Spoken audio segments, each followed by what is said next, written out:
Gracias a todos. En este canal les enseñaremos en español sobre la cocina japonesa de 50 años atrás, a través de la función de subtítulos de YouTube. Podrán contar con los subtítulos en español en la parte inferior de la pantalla.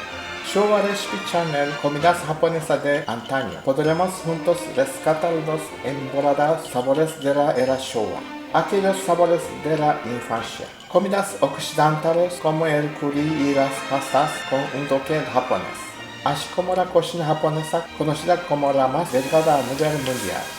Junto recetas de comida china que llegaron a través de los puertos de Kobe y Yokohama y fueron recibidas y adaptadas a Japón. También explicaremos sobre el origen de las comidas étnicas diversificadas en lo que conocemos como cocina actual.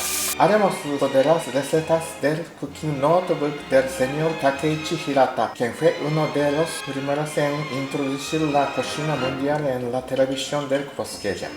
Su hijo Makoto Hirata, quien reside en Paraguay, persigue aquel sabor elaborado de las comidas de muchos pasos, yendo contra la corriente contra las comidas de corta preparación. Usted también será capaz de preparar comidas más elaboradas que cualquier restaurante y poder sorprender a su familia. Gracias a todos, este canal sigue creciendo gracias a su apoyo. Inicialmente comencé compartiendo recetas tradicionales japonesas, muchas de ellas inspiradas en la era Showa. Pero últimamente, desde Japón, también estoy presentando restaurantes y lugares donde se puede disfrutar de comidas deliciosas.